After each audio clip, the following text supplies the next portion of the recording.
¿Qué tal? Estamos aquí desde prensa de la Municipalidad de Colonia Elisa. Estamos en la casa de quien es uno de los primeros pobladores de Colonia Elisa. También estuvo cumpliendo 90 años el pasado 4 de junio. Estamos hablando del señor Tufí Tallara. ¿Qué tal, señor Tufí? ¿Cómo le va? ¿Cómo está usted? En estos momentos muy bien, a pesar de mis 90 años, estoy completamente bien, con un problemita de salud, pero la voy llevando muy bien. Bienvenido en esta casa para informarle algo de mi vida en esta jurisdicción. Digo jurisdicción porque en aquel entonces no era pueblo.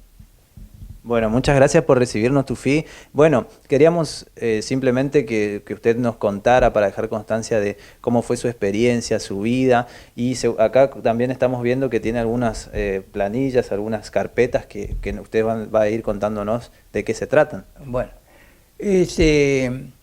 comienza de la familia mía, de un ciudadano que viene de Europa, precisamente de Siria, de un pueblo llamado Homs, Arabia. Viene un señor, que después llegó a ser mi papá, llega a Buenos Aires con el objeto de trabajar, porque en aquel entonces todos los países europeos se hablaba bien de América, que en América había plata, había trabajo. Entonces él decide y se instala en Buenos Aires y empieza a vender algunas cosas. Se encuentra con unos paisanos y le dice, ¿por qué no te vas al Chaco? Que en el Chaco hay muchos paisanos tuyos.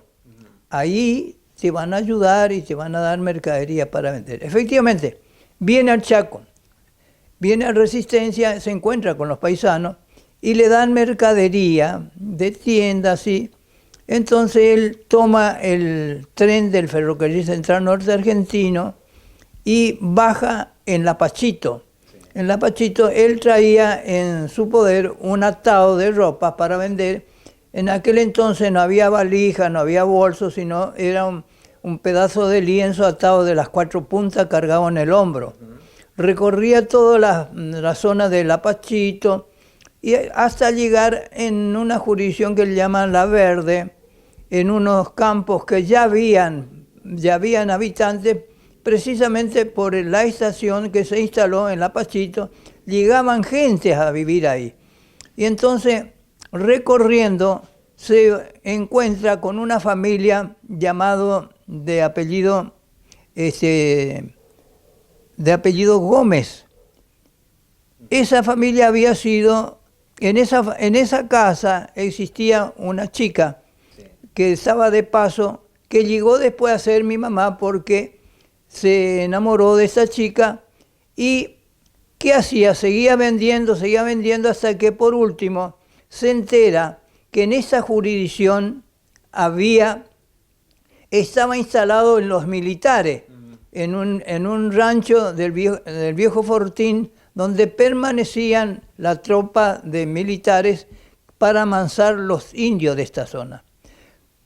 Entonces había mucha confianza para poder hacer este trabajo. Sí. Alquiló un carro que le prestaron ahí en La Verde, con otro compañero, venían por las picadas, no camino, picadas, venía hasta ese lugar donde estaban los militares y habían indios, que traían mercaderías comestible y canjeaba por cerdas, plumas, y los cueros de los bichos, y volvía otra vez en La Verde, hacían los paquetes y iba con el tren en Resistencia y vendía lo que él canjeaba con los indios. Sí.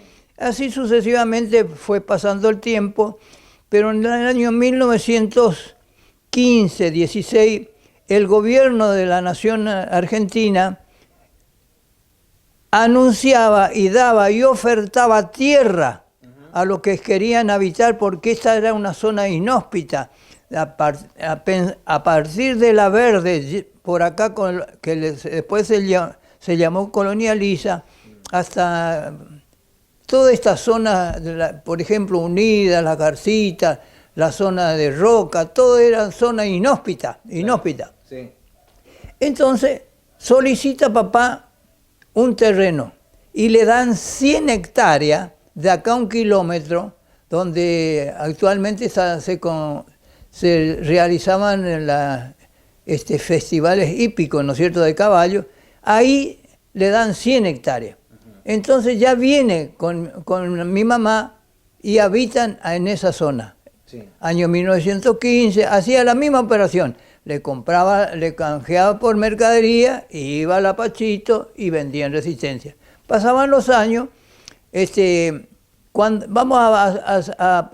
aquel entonces, ya en el año 22, en el año 1922, sí, aparece un señor, Díaz Corrales, de Buenos Aires, que venía con la dirección de formar una escuela.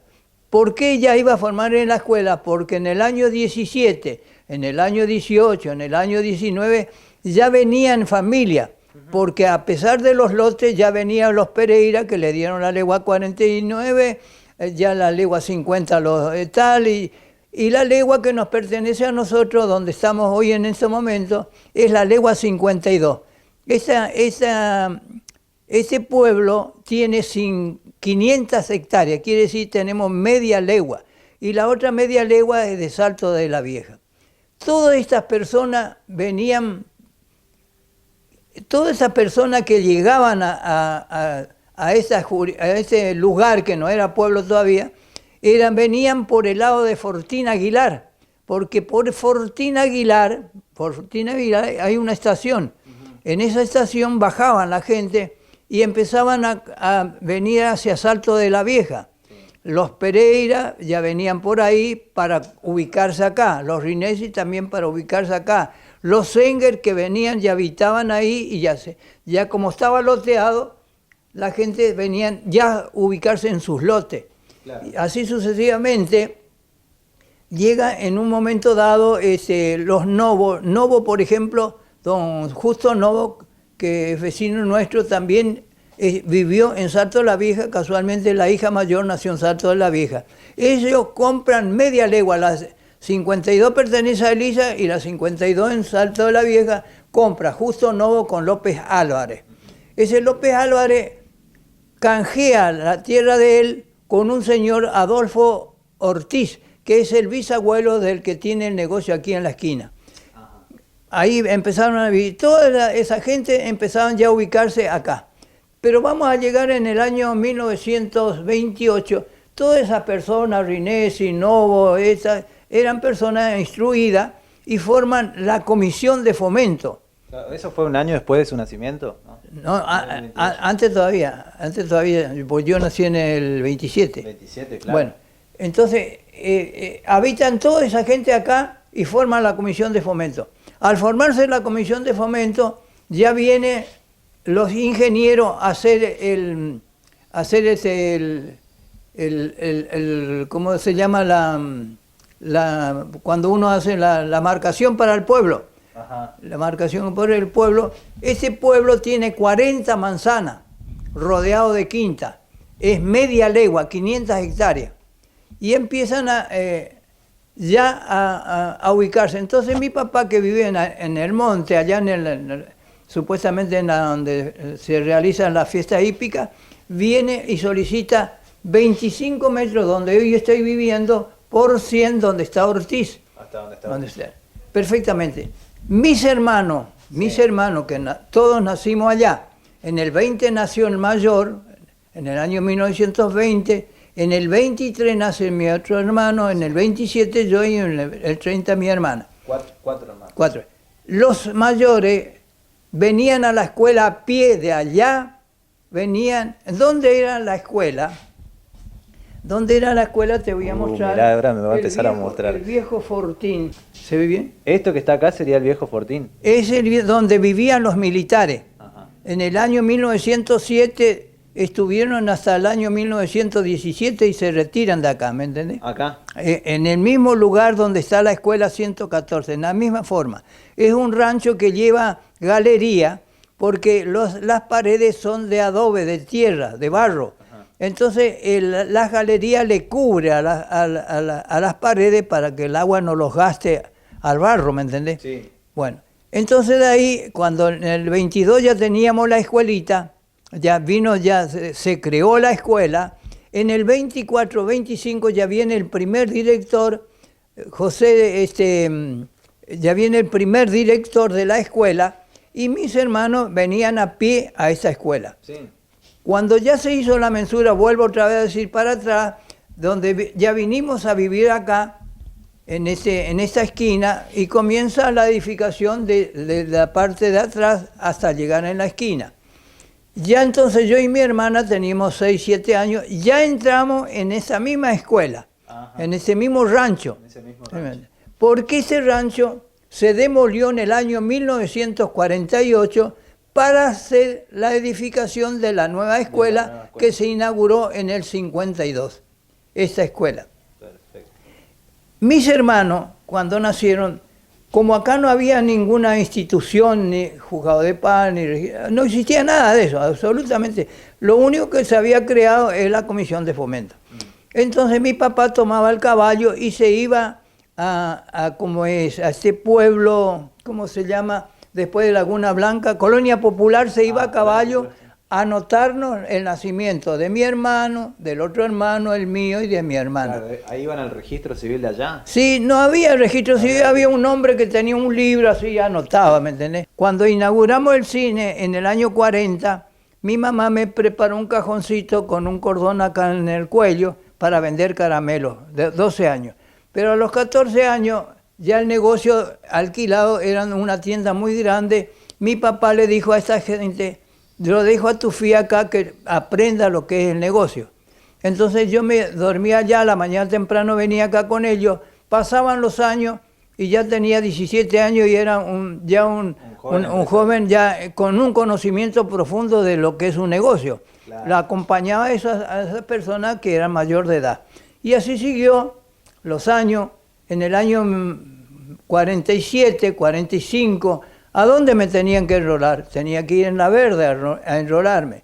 Volvía, llegó el año cuando tenía que hacer el servicio militar, fui en el 47, fui por un año, volví otra vez en el mismo lugar, en el comercio seguí, y en el cine lo administraban mis hermanos que tenían 16, 17 años. Cuando llegamos en el año 41, ya ellos, mis hermanos, tenían otras actividades, aserraderos, entonces me dejaron a cargo a mí cuando yo tenía ya los 20 años, 22 años, a cargo del cine.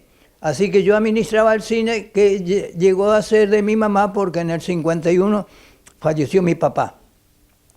Entonces, y así siguió mi juventud. Llegamos a un momento dado que los jóvenes de aquel entonces no sabíamos qué hacer. No había escuela secundaria, terminaba las primarias. Y en ese momento le voy a comentar, en la escuela yo en el año 1935, ajá, 34, yo ya iba a la escuela. Ya iba a la escuela con mi hermana acá, como recién le dije, en el viejo Fortín. Claro. Y le voy a mostrar que aún conservo mi cuaderno que tiene... ¡Wow!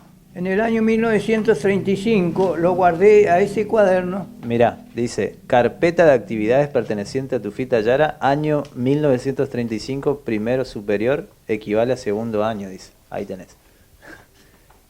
¿Ves? Qué lindo. ¿Tenías letra grande, Tufi? Y cuadriculado era la hoja, ¿me entiendes? Ahí, Mirá. Se acerca, a ver, lo podemos levantar un poquito más. Ahí. ¿Ese fue tu cuaderno del primer...? Sí, más o menos de segundo grado. Segundo grado sería, más o menos. ¿Cuántos años calculás que tiene más o menos tú? ¿Unos 80 y largo? Pero saca la cuenta del año... Del 27 al 35 son 8 años, o sea que son casi 82 años que tiene este cuadernito, así que... Y todavía mirá en el estado que se conserva. Muy, muy lindo, ¿eh? Muy lindo recuerdo. Perfectamente. Entonces, volvemos en la juventud nuestra. La juventud nuestra comienza, como le dije a ustedes, presté el servicio militar, volví, y los jóvenes no sabíamos qué hacer. Vuelvo a decir otra vez que no había escuela secundaria, nos pasábamos visitando uno al otro con la familia. la familia de Novo, la familia de Montenegro, Ruiz Díaz, Barreto, toda esa familia donde habían jóvenes también, que compartíamos en charlas, y se nos dio en un momento dado de integrarnos y preparar obras de teatro para ese pueblo. Llegamos en el año 1951 y con el entusiasmo de los jóvenes, yo también en el medio, formamos un centro. Pero en el 51 todavía no estaba formado el centro, pero ya presentamos una obra que se titula Mi hijo el doctor. Pasaron los años, en el 52, 53, se presentó una obra muy dramática, se llama Barranca Abajo, una joya del teatro argentino. En el 52 más o menos, cuando mi papá ya había muerto en el 51, seguimos con el entusiasmo.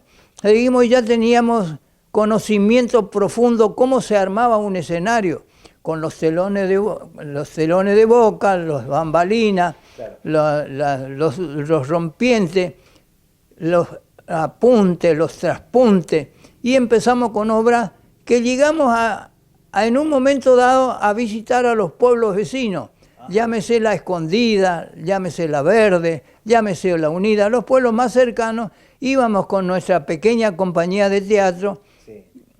Un teatro, representaciones, ¿no? Claro, claro, y todos los beneficios que nosotros adquiríamos, los beneficios porque íbamos a porcentaje, por ejemplo, para el local era el 30%, el 70% para nosotros, por medio de la movilidad tenemos que pagar los camiones que nos lleven, y la otra parte lo regalamos a la escuela 114.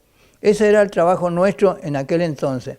Llegamos a presentar muchas obras de teatro. Sí. Las obras camperas, por ejemplo, lo que le pasó a Reynoso, El último gaucho, lo llevamos a esas obras, a pesar de en el pueblo nuestro, lo llevamos al Curundú, Salto la Vieja, y seguimos con esas cosas. Bueno. Pero intermedio de eso, me dedicaba mucho al deporte. Yo llegué a jugar al fútbol en primera división de un club que se llamaba Elisa Unida. Es un club fundado un año antes que el Club Unión. En ese club participaba yo hasta que en un momento dado ya dejé de jugar al fútbol y ya era miembro de la comisión del club, hasta llegar a ser presidente de este club. Claro. Pero desaparece este club cuando la municipalidad ordena el lugar donde nosotros teníamos la cancha, en donde está el colegio secundario. Entonces, como tenían que instalar ya la escuela, levantar el edificio para la escuela secundaria, nos quitaron el terreno, entonces desaparece el club Elisa Unida. Era muy rival con el Club Unión, ¿no es cierto? Muy, claro. Esa es una de las historias que les puedo contar. Le comenté yo que toda la gente venía por aquel lado, ¿no es cierto? Sí. Porque muchos confunden de este lado. Ahora bien, en el año 1927, ¿qué pasa en Colonia Elisa? En el año 1927, vuelvo a mostrarte, vuelvo para atrás un momentito para mostrarte los del fútbol. Los del fútbol... Dice, mira, acá dice, mira. Campeonato vecinal, año 1971. Comienzo 7 de enero. Dice femenino, 24 de abril, año 1971. 10 equipos. 10 equipos. Duraron casi 2 meses esa organización. Toda esa organización eran prácticamente... nacido de nuestra juventud, no, éramos inquietos. Así como te hablaba del teatro, claro, presentábamos campeonatos, hacíamos todo en beneficio para la escuela. Y toda iniciativa de los jóvenes. De los jóvenes. Y encabezada en ese aspecto el quien te está hablando, ¿no es cierto? Ajá. Seguimos traía espectáculos de box, sí, las compañías radioteatrales también para el pueblo, conjuntos musicales que venían de Córdoba o de Buenos Aires, también se hacía acá, todo organizado por los jóvenes de Colonia Elisa. Ese era un trabajo nuestro. Ahora vuelvo otra vez que recién quité qué pasó con el ferrocarril. En el año 1927 aparece el ferrocarril Santa Fe acá. Sí. ¿Cómo aparece el ferrocarril Santa Fe aquí en Colonia Lisa? ¿Cómo aparece acá en Colonia Lisa? En aquel entonces nosotros tenemos dos líneas férreas, que es la de Santa Fe, que va dando vuelta y se va a Santa Fe. Sí. Y la otra línea férrea es la Central Norte Argentino, que viene de Resistencia, viene por Laguna Blanca, La Pachito, Plaza, Quitilipi, Sáenz Peña, y va hacia el norte, ¿no es cierto? Sí. Aquí en esta estación, el que te decía yo, de Fortín Aguilar, donde bajaban a Salto de la Vieja, y de Salto de la Vieja se pobló todo esto. Sí.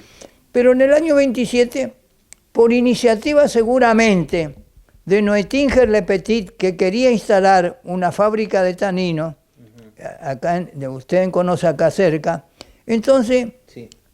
comienza un ramal del ferrocarril Santa Fe de acá, de una estación llamado General Obligado. Esta estación nace de ahí un ramal que viene, esa es la estación de La Pachito, viene la vía y pasa por cerca de La Pachito y se instala una estación que se llama Ibonay. Llega Claro. al kilómetro 48, que era importante porque ya se iba a instalar la fábrica de tanino en La Escondida. Quiere decir que acá se hizo una estación para que las chatas con los quebrachos entren a la fábrica. Esa estación del 48 viene a Barbé, Colonia Lisa, Capitán Solari. Ajá. Esa es la línea férrea. Cuando en el año 1940, ¿qué hacíamos nosotros para venir? Yo todavía no viajaba porque era chico. Claro. Todos los habitantes que habían de aquel año, del 27, Sí. bajaban en esa estación de General Obligado. El tren ya estaba en marcha acá, el que tenía que venir por esa ruta. Ya estaba en marcha con todos sus vagones. Quiere decir que veníamos de Resistencia y bajábamos todo acá y subíamos en el tren para venir a Colonia Lisa. O Solari o las personas que viajaban. Trayecto, sí. Pero en el 48 el gobierno de Perón compra todos los ferrocarriles, entonces levantaron este ramal, no existió más, porque conectaron de La Pachito así, ¿ves? De La Pachito entra la vía acá y hace el mismo recorrido, pero este tramo lo sacan, ¿me entendés? Entiendo. Fue importante eso porque ahí empieza Colonia Lisa, ya teníamos la municipalidad, no la comisión de fomento, ya teníamos, y viene las compañías forestal, que es la que compran los quebrachos, lo que hacen es, le adjudican a esa empresa las leguas. Entiendo. Las leguas, por ejemplo, la legua donde está Barbé, la de Colonia Lisa, la de 53, 54, 55, la 75, y viene la explotación forestal, llevan todos los quebrachos, se van hasta Unida, Ciervo Petizo, toda esa zona levantaban los quebrachos en el tren, ¿me entendés? Para la fábrica de tanino de La Escondida. Perfectamente. En ese interín, ya en el 27, del 27 ya teníamos la estación del ferrocarril acá, vienen los comerciantes, venían a vivir en Colonia Lisa. Muchos comerciantes con tienda, almacén, carnicería, todos vinieron a poblar acá en Colonia Lisa, ¿me entendés? Entiendo, sí. Toda esa gente vinieron a poblar acá. Pero vino Bunge y Bor, una fábrica, una desmotadora muy grande, muy conocida en la Argentina, los Bunge y Bor. Se instalan en el año 26-27, ya que hoy está, en estos momentos están alquilados o comprados por los Julión. Eso era de Bunge y Bor, Es así. de Bunge y Bor. Y ahí empiezan grandes familias, aserraderos. No había los dos de mi hermano y había como 3, 4 aserraderas más. Ese era el movimiento de Colonia Lisa. Ahora te voy a decir una cosa muy importante, que en esos años, Claro. voy a volver a decirte que en la zona de, por ejemplo, del tren que va a Central Norte Argentino, después de la guerra del 14, que reventaron todas las fábricas en Europa, Alemania, Francia, toda esa gente, tomaban la iniciativa de decir, vamos a la América, y agarraban y llevaban a Resistencia y empezaban a bajarse en Plaza, Sáenz Peña, Quitilipi. Toda esa gente son gringos que vinieron a trabajar porque quedaron quedaron sin trabajo. Pero eran hombres inteligentes porque trabajaban en fábrica, ¿me entiendes? ¿Y qué pasó? Cuando nosotros, la Forestal Argentina, empieza los grandes obrajes por acá, como le comenté, toda esta línea hasta Laguna Limpia, ¿quién viene a trabajar? No vinieron los gringos, vinieron nuevamente los criollos de Corrientes, porque ellos sabían lo que eran los obrajes, sabían lo que es voltear un árbol, sabían toda esa penuria que los quebrachales o los obrajeros conducen para la explotación forestal, ¿me entendés? Entiendo. Todo era algo de la cultura, vienen todos estos criollos a poblar esta zona. Y esta otra gente, los gringos que fueron acá, en pocos años, llámese por ejemplo Charata, es un pueblo que tiene hoteles de lujo. Los agricultores tienen hasta pileta de natación, tienen allá los hijos de los gringos, los ingos, los nietos, ya fueron multiplicando.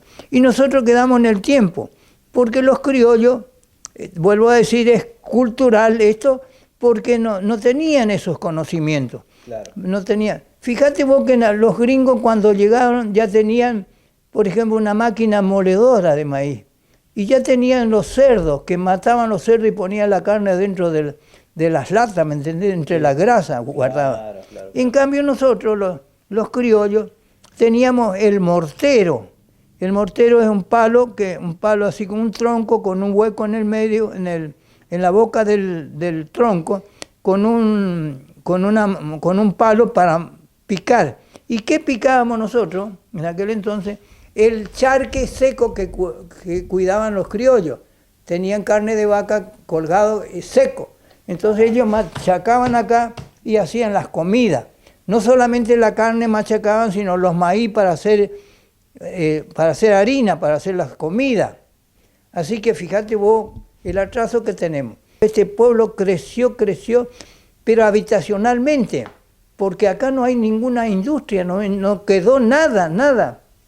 Fíjate vos que somos más viejos que Sáenz Peña nosotros, que esos otros pueblos, pero han crecido enormemente. Tiene que ver con la cultura. La cultura de los pueblos, ¿me entendés? Es terrible, porque eran otra gente que venían, gente que trabajaban en otras cosas muy importantes, en cambio le daba mayor crecimiento a la población. Claro, y después los chicos, los que venían acá, venían a trabajar porque sabían que estaban los obrajes. Y qué menos los nuestros, los criollos, que sabían trabajar en el trabajo de la hacha, ¿no me entendés? Del monte. Claro. Eran gente sacrificada, los hacheros. Me acuerdo que los hacheros, por ejemplo, venían y se instalaban en los obrajes, hacían un ranchito, en vez de la cama hacían de palo y hacían de pasto hacían los colchones. Y colgaba de los árboles, como recién te dije, de la carne para que se seque, ¿me entendés? Claro. Para ir a trabajar ellos en el monte, dejaba la pavita ahí, todo colgado, listo, las ollas para cuando ellos venían. Pero ellos con la luz de la luna, a la mañana, tomaban unos mates y ya se iban a trabajar. ¿Qué tomaban unos mates? Y ellos mascaban el tabaco, que eso no le daba apetito para que ellos sigan trabajando hasta la hora de venir. Ellos largaban a las 2 de la tarde y ya no se iban a trabajar más, porque venían, bajaban la olla y hacían la comidita, ¿me entendés? Si tenía su mujer o algo por el estilo, claro, hacían su comida. Pero el tabaco era el que le mantenía, que no le daba lugar a tener apetito, ¿me entendés? Claro, todos trabajaban a la luz de la luna. Y el agua tomaba el de los cardos, el agua cristalina. Y a veces que en el monte hay una pequeña, así como una bandeja, rodeado de cardos, donde los animales, llámese eso, cualquier animal no podían arrimarse de mí por los cardos, y ahí sacaban el agua para tomar en aquel entonces. Y bueno, esa más o menos es la historia mía. Yo creo que no me haya olvidado algo. Sí, algo que, por ejemplo, nos quieras comentar, porque vos también tuviste una vida política acá en Colonia Elisa, si por ahí querés hacer algún recorrido muy en general, como vos fuiste concejal mucho tiempo acá en Elisa, ¿no? En el año 1958, en este pueblo había varias personas con la idea del socialismo, socialista. Sí. Entre ellos, un gran amigo mío que era Cipriano Zorrilla, o Mercado Ventolila, o Antonio Médez Viña, que eran socialistas. Entonces yo me afilio en el año 56 al partido. Sí. En el 58 ya había elecciones provinciales porque ya esto se realizó, se decretó en provincia. De ser territorio pasamos a provincia. En el año 58 ya participamos en las elecciones y obtuvimos 2 concejales en el año 58. Antes duraban 2 años el gobierno municipal. En el año 60 me incluyo yo como candidato a concejal, éramos 3. Ganamos las elecciones en el año 60. Ganamos las elecciones porque en aquel entonces Capitán Solari era una zona chiquita, no había nada, y toda esa gente venían a votar en Colonia Elisa. Nosotros ganamos las elecciones, sacamos 3 concejales, 2 radicales, que le llamaban radicales verdes, y 2 radicales intransigentes. Quiere decir que éramos 7 en total. Claro. Pero en aquella oportunidad se elegía, el consejo elegía quién va a ser el intendente, ¿me entendés? Entonces se une la intransigencia con los radicales y eligen a un radical como intendente. Nosotros ganamos nomás las elecciones y no pasó nada. Siguieron porque después vino la intervención, muchos años estuvimos sin gobierno municipal, votado por el pueblo, pero en el año 1983 vuelvo a ser candidato a concejal y obtuvimos 2 concejales en el año 83. En el año 85 volvimos otra vez y salimos electos, vuelvo a salir electo yo como concejal, claro, ya con uno nomás, ¿me entendés? En el 85. Después, en el 99, en el año 1991, 99, en el 2006 y 2007. En el 2007 yo ya me retiro de la política y este es... 11 de diciembre de 2007, finalización mandato concejal a los 80 años. Mirá vos. Estaba gordito, tú fui ahí en la foto. ¿Esa? Sí. El eslogan que yo hacía la propaganda en los boletines que largamos en la calle, dice así: pueden persuadirme, pero no soy sujeto de apriete, ni con amenaza, ni con prebenda. Soy defensor a ultranza del derecho al disenso. Respeto a todo. Es lo único que respalda la convivencia pacífica de un pueblo. Ese era el eslogan de ese. Por supuesto, fíjense en acá, me hicieron una distinción. Esa fue una distinción. Tengo el agrado de dirigirme a usted a efectos de adjuntar a la presente copia de la resolución 511 que fuera aprobada por esta Cámara de Diputados en sesión ordinaria el 3 de mayo de 2006. Y otro particular, mirá, Cámara de Diputados. La Cámara de Diputados, ahí está la fotito de... Esa fue la distinción. En el año 2006 fue eso, un año antes de tu retiro. Sí, 2006-2007. Claro. Sí, bueno, esa era la distinción. Y acá son los pasajes, me dice, de todas las casas. Esa es otra cosa. Esa es lo que me entregaron a mí. ¿Vos ves bien? Sí. provincia del Chaco, Cámara de Diputados, el señor Tufita Yara, por su brillante e histórica trayectoria política y en reconocimiento a su destacado desempeño como concejal, convirtiéndose en todo un emblema representativo de esa localidad. Resistencia, mayo de 2006. Acá hay otra. Otra distinción tenemos también ahí, a ver, al señor Tufita Yara en reconocimiento a su trayectoria política, pero por sobre todo a su calidad humana. Municipalidad de Colonia Elisa, 24 de mayo de 2006. Pedro Maidana, intendente, Miguel Iriar, secretario de gobierno. Acá estoy hablando en la cámara. Eso fue mira, ahí está acá está el señor Tufi, ahí ya estaba haciendo un discurso. ¿Eso es de 2006? Sí, en esto que... ¿Cuál de esto? Claro, de esa distinción, claro. Acá me están entregando, Y esa es el acta de fundación del partido. No se ve las letras por No eso. no se va a ver muy bien. Ya no se va a ver. Así que hasta eso tengo la copia de la... Sí, todo guardadito acá donde en me carpeta. están entregando, acá donde Claudia están entregando Pansardi. Verde. Bueno, eso ya hay muchas cosas acá.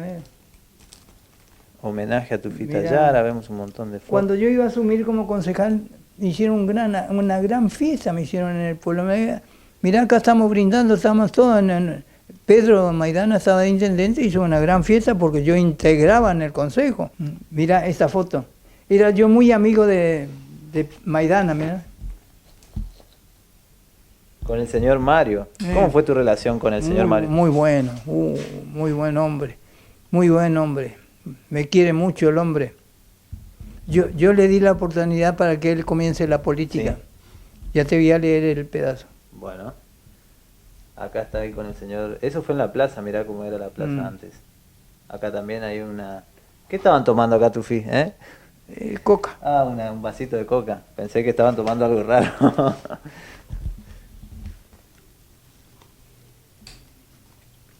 A ver, tenés el centro. Mirá, una de las propagandas que hacíamos. Wow, dice, preparado para gobernar, su voto, nuestra fuerza. Partido Socialista de Colonia Elisa.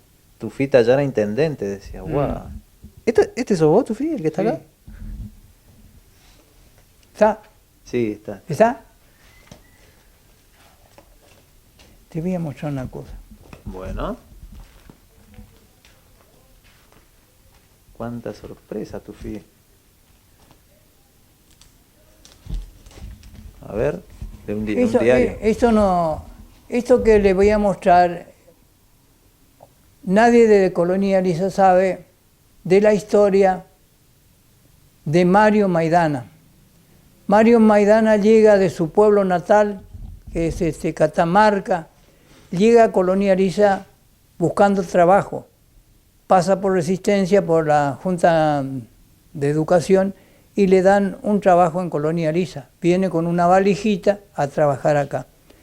Lo primero que se hizo, muy amigo mío, a pesar de que en la política éramos contrarios, pero siguió siendo mi amigo. En el año 1900, en el 85, él se postula como candidato a intendente en Colonia Elisa. En las elecciones sacamos un voto, los socialistas, que fui yo en el 85, 2 radicales verdes, 2 radicales verdes y 2 justicialistas. Entre ellos sale Maidana y otros ciudadanos más electos como concejales. Claro. Porque antes se elegía, en el seno del consejo se elegía el intendente. Entonces yo tenía que dar el voto a quién iba a ganar, claro, a los radicales o a los peronistas. Pero como Mario Maidana era mi amigo, yo consulté a mi partido, no lo hice yo por mi propia voluntad, consulté en una asamblea que vinieron los directivos del Partido Socialista de Resistencia para proponerle. Y dice así, Colonia Elisa.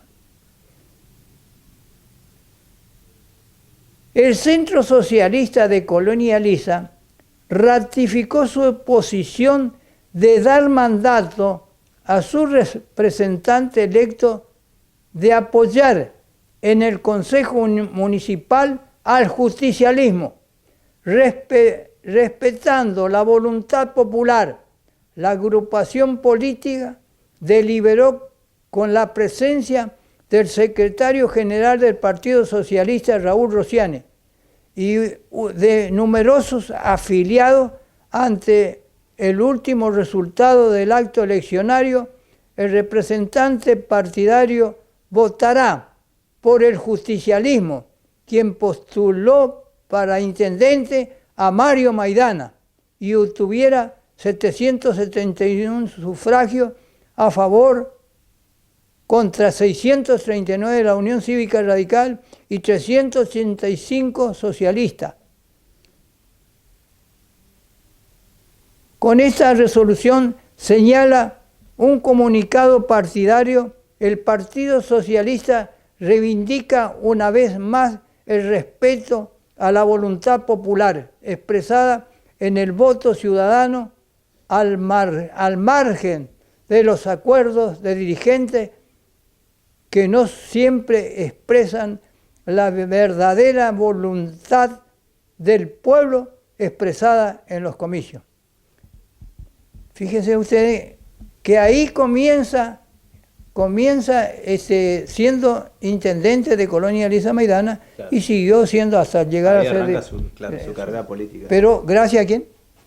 Y bueno, básicamente a Tufita Yara. ¿Vos cómo ves así el pueblo, cómo avanzó, cómo viste el crecimiento poblacional, cómo ves hoy a nivel cultural también, a nivel de infraestructura, a nivel social, cómo lo ves a Colonia Elisa?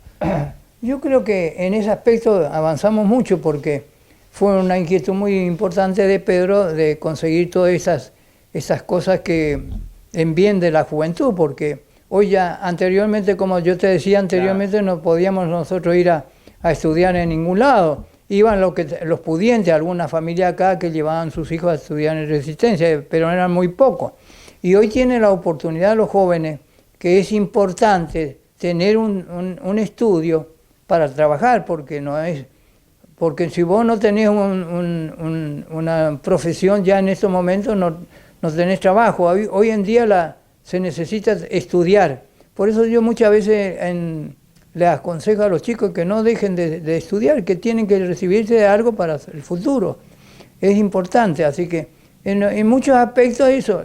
Lo único que tuvimos es la gran oportunidad de tener mucha vivienda, en la cual vinieron toda esa gente a vivir a la legua 54, 53, todos los agricultores vinieron a vivir acá, pero están bien, están en la parte cultural, en la parte de educación, está muy bien el pueblo.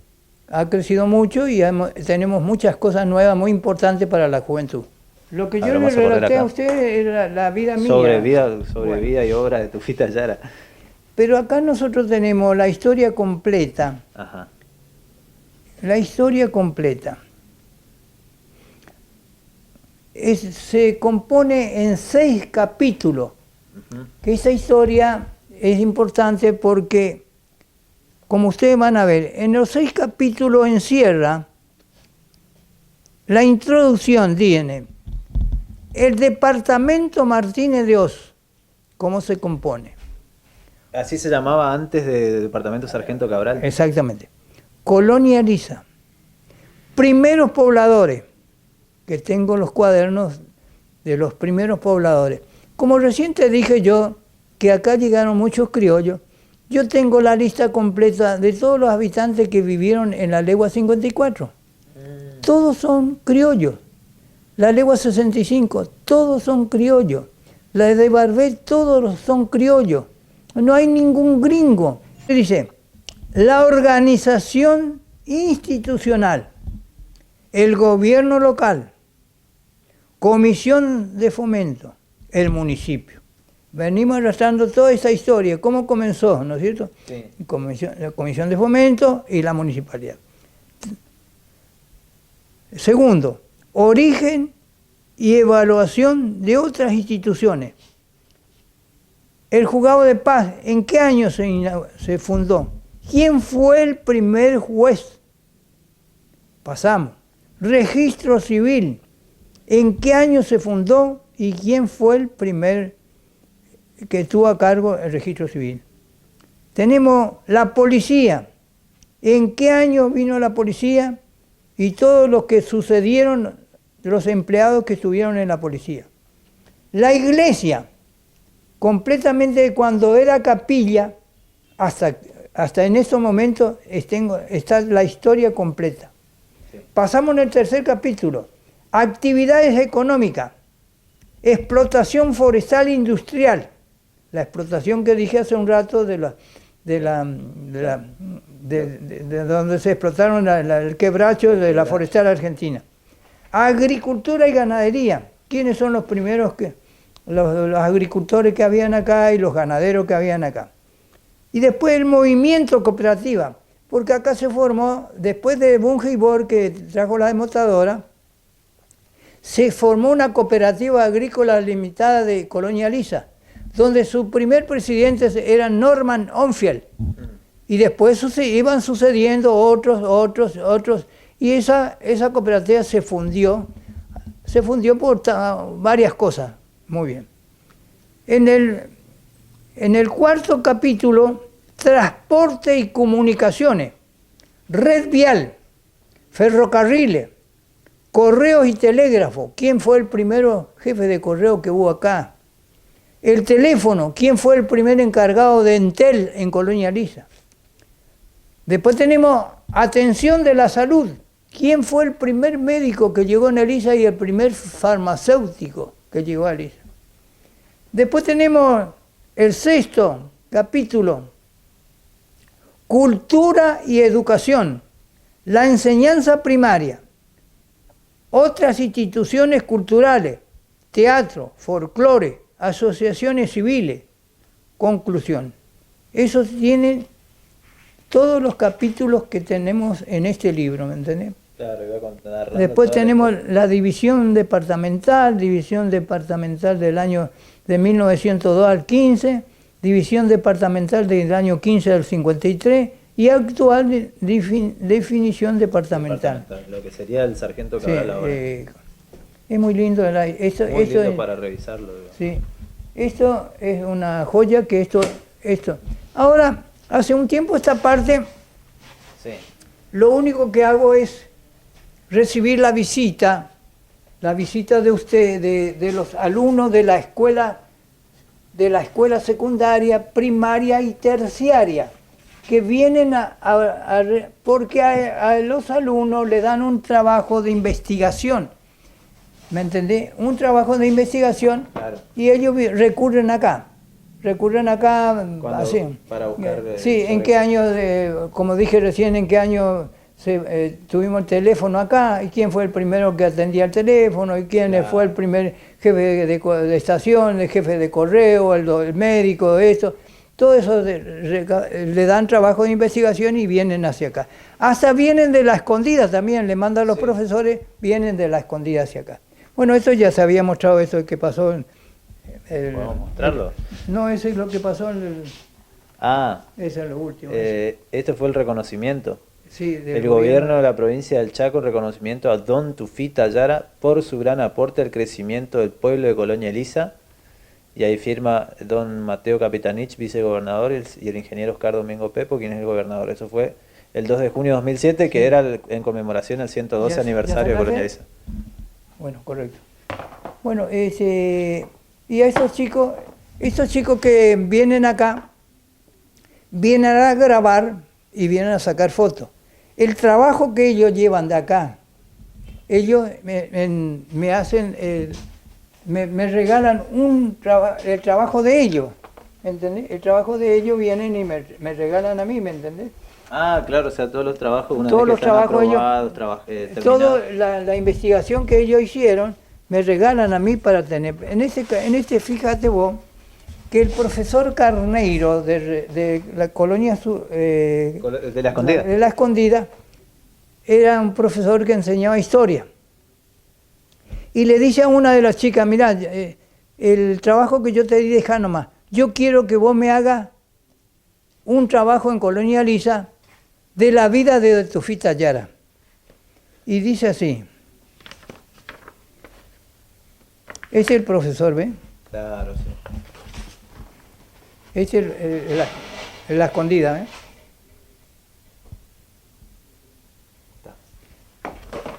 Y dice así. Historia de vida de Tufita Yara, dice, sí. Ahí está con la fotito. Ahí estabas dando un discurso en la Plaza Central, mirá. Bueno, eso es todo. Bueno, Tufi, muchas gracias por recibirnos. La verdad que un gusto hacerte esta entrevista y bueno, esperemos seguir viéndote cada vez que pasamos por acá por tu casa. Hay alguna cosa que uno se olvida, pero casi lo que yo te comenté más o menos está todo, ¿me entiendes? Como la gente, por ejemplo, no saben de dónde vinieron la gente, porque por este lado no podían venir nadie, porque claro. todo monte era. Claro. Entonces aprovechaban la línea férrea de acá de la zona esta donde bajaban y venían para Salto de la Vieja y de ahí acá, de ahí venían acá. Por ejemplo, tu familia son de la Legua 54. Claro, ahí está. ¿Y el muchacho que está detrás de cámara? Sí, también esos vivían la familia ahí después del puente a la izquierda. Ellos vinieron de la zona de Macayé, por ahí vinieron. Ah, claro. Así que bueno, mirá, con esta sonrisa de Tufita Yara nos vamos a ir despidiendo. Tufi, muchas gracias por regalarnos esta entrevista. Qué linda. ¿Querés mandarle un mensaje a los jóvenes de Liceños? Y como les digo, los jóvenes métanle al estudio, dejen de joder con otras cosas, métanle al estudio para llegar a formar una familia correcta y vivir la vida en paz con su familia. Listo, muchas gracias.